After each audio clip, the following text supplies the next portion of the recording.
ملتان کے قریب دریا چناب میں اونچے درجے کا سیلاب، شہر کو بچانے کے لیے شیرشاہ بند توڑنے کا فیصلہ۔ شوج آباد اور جلال پور پیر والا میں ایمرجنسی نافذ ہے، سیلاب کے خدشے پر ریڈ الرٹ جاری۔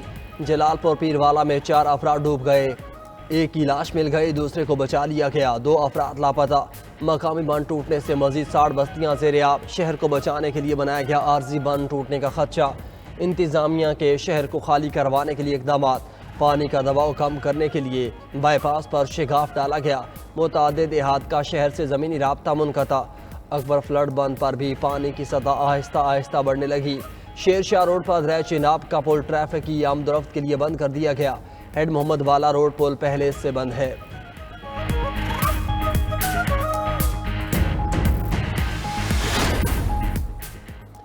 بھارت کی جانب سے پانی چھوڑے جانے کے بعد دریا ستلج میں شدید طغیانی، قصور سے احمد شرقیہ تک سینکڑوں آبادیاں متاثر۔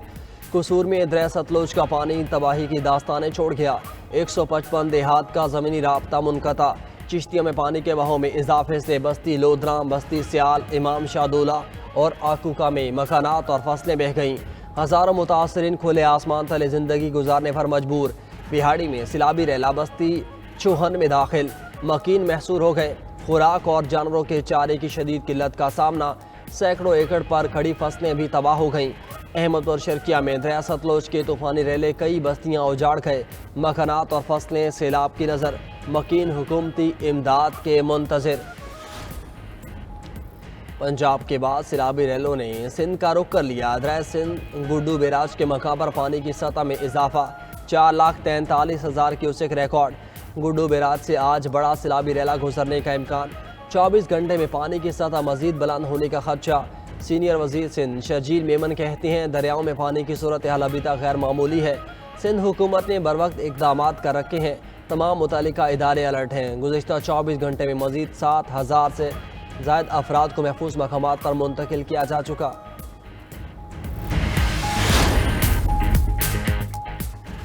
ملک کے بیشتر شہروں میں بارشوں کا سلسلہ جاری، کراچی سمیت مختلف شہروں میں برسات، سہون اور گرد و نواح میں بادل کھل کر برسے۔ کھیر کے پہاڑی علاقوں میں موسلادھار بارش سے ندی نالوں میں طغیانی، کراچی کے مختلف علاقوں میں کہیں ہلکی اور کہیں تیز بارش، حیدرآباد میں بھی بادل خوب برسے۔ آج ممکنہ شدید بارش کے پیش نظر سکول بند رکھنے کا نوٹیفیکیشن جاری۔ میرپور خاص، سانگڑ، ٹھٹھہ اور دیگر شہروں میں بھی بادل کھل کر برسے۔ بلوچستان کے شہر سبی میں بھی برکھا رت برسی، متعدد فیڈرز ٹپ کر گئے۔ گزشتہ روز فیصل آباد میں شدید بارش نے 30 سالہ ریکارڈ توڑ دیا، 24 گھنٹے میں مجموعی طور پر 320 ملی میٹر بارش ریکارڈ۔ امریکہ کی پاکستان میں معدنیات کے شعبے میں سرمایہ کاری، امریکہ اور پاکستان میں معدنیات سے متعلق مفاہمتی یادداشت پر دستخط۔ وزیر اعظم ہاؤس میں یو ایس اسٹریٹجک میٹلز اور FWO میں دستخط ہوئے۔ امریکی وفد نے اہم معدنیات کی ترقی اور لاجسٹکس پر 2 مفاہمتی یادداشتوں پر دستخط کیے۔ وزیر اعظم شہباز شریف سے اعلیٰ سطح امریکی وفد کی ملاقات، نائب وزیر اعظم اسحاق ڈار، فیلڈ مارشل سعید عاصم منیر اور وفاقی وزراء بھی موجود تھے۔ امریکی وفد کا پاکستان میں کان کنی اور انفراسٹرکچر کے منصوبوں میں دلچسپی کا اظہار، امریکی وفد کو سونا، تانبا، دیگر نایاب زمینی دھاتوں پر بریفنگ دی گئی۔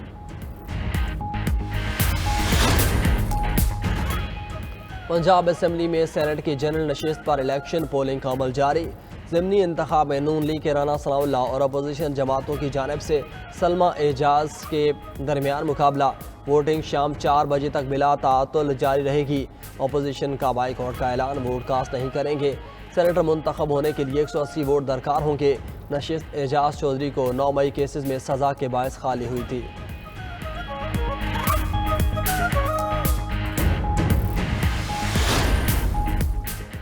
مودی حکومت کی خارجہ پالیسی میں دوغلا پن، امریکہ سے تعلقات میں دراڑ کا سبب۔ چائنا ڈیلی کی رپورٹ کے مطابق مودی حکومت کی خارجہ پالیسی میں خود غرضی اور غیر مستقل مزاجی نمایاں ہے۔ بھارت اور امریکہ کے تعلقات اب نشیب و فراز کا شکار ہو چکے ہیں۔ قلیل مدت کے لیے بہتری آ سکتی ہے، لیکن طویل باہمی اعتماد متزلزل ہو چکا۔ دونوں ممالک کا 2 طرفہ تعاون محض سطحی حد تک محدود رہنے کا امکان ہے۔ بھارت کی روس سے وابستگی بھی تعلقات کی مضبوطی میں رکاوٹ ہے۔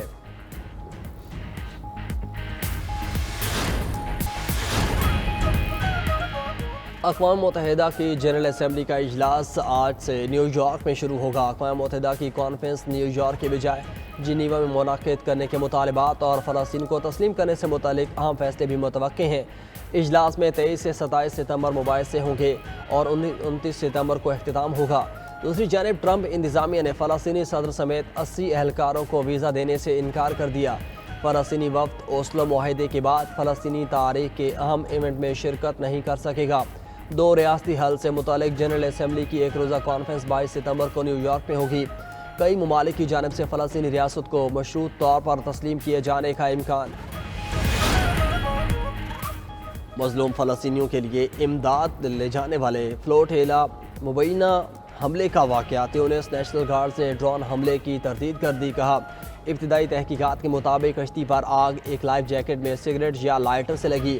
کسی بیرون حملے کے شواہد نہیں ملے۔ فلسطینیوں کے لیے امداد لے کر جانے والی کشتی پر آگ بھڑک اٹھی تھی۔ عملہ محفوظ رہا۔ کشتی پر معروف سماجی کارکن گریٹا تھنبرگ بھی سوار ہیں۔ فلوٹیلا اس وقت تیونس میں سیدی بوسعید بندرگاہ پر موجود ہیں۔ اور متحدہ عرب امارات میں آج سے ایشیا کپ کا آغاز۔ افتتاحی میچ افغانستان اور ہانگ کانگ کے درمیان کھیلا جائے گا۔ پاکستان اپنا پہلا میچ 12 ستمبر کو عمان کے خلاف کھیلے گا۔ دبئی میں پریس کانفرنس کرتے ہوئے ہیڈ کوچ مائک ہیسن نے کہا کہ ایشیا کپ میں ہر میچ پر توجہ دینے کی ضرورت ہے۔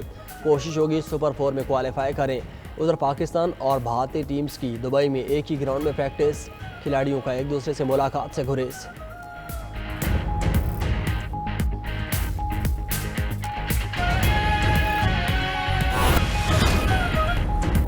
فل کورٹ نے سپریم کورٹ رولز 2025 متفقہ طور پر منظور کر لیے۔ چیف جسٹس پاکستان کی زیر صدارت فل کورٹ اجلاس کا اعلامیہ جاری۔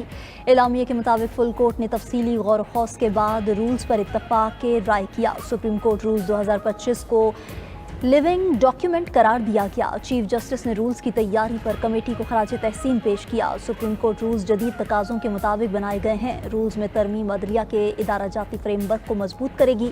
رولز میں ترمیم سے عدالتی فیسوں اور سیکیورٹیز میں آسانی ہوگی۔ فل کورٹ اجلاس میں سپریم کورٹ کے 4 ججز شریک نہ ہوئے۔ ذرائع کے مطابق فل کورٹ اجلاس میں 4 ججز کی طرف سے لکھے گئے خط پر کوئی بات چیت نہ ہوئی۔ جسٹس منصور علی شاہ اور جسٹس منیب اختر کی اجلاس میں عدم شرکت۔ جسٹس اطہر من اللہ اور جسٹس عائشہ ملک بھی فل کورٹ اجلاس میں نہ آئے۔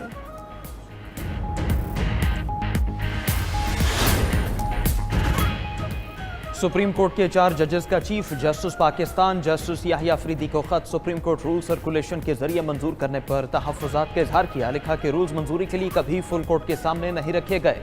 بنیادی اعتراض دور ہونے تک اس میٹنگ میں شرکت کا فائدہ نہیں۔ سپریم کورٹ رولز آئین کے تحت بنائے جاتے ہیں۔ رولز معمول کی کارروائی نہیں کہ سرکولیشن کے ذریعے منظور کیے جائیں۔ خط جسٹس منصور علی شاہ اور جسٹس منیب اختر نے لکھا۔ جسٹس اطہر من اللہ اور جسٹس عائشہ ملک بھی خط لکھنے والوں میں شامل۔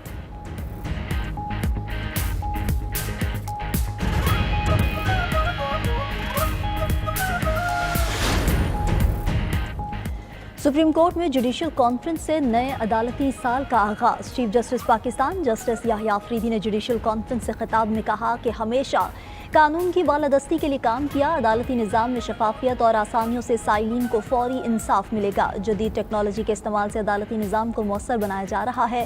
ڈیجیٹل کیس فائلنگ کا نظام وضع کیا گیا ہے۔ ای سروسز کا آغاز کیا جا چکا۔ نظام انصاف میں مصنوعی ذہانت کا استعمال ہونا چاہیے۔ کیسز کو مصنوعی ذہانت کے ذریعے مقرر کیا جائے گا۔ فیسیلیٹیشن سینٹر 1 اکتوبر سے مکمل طور پر کام شروع کر دے گا۔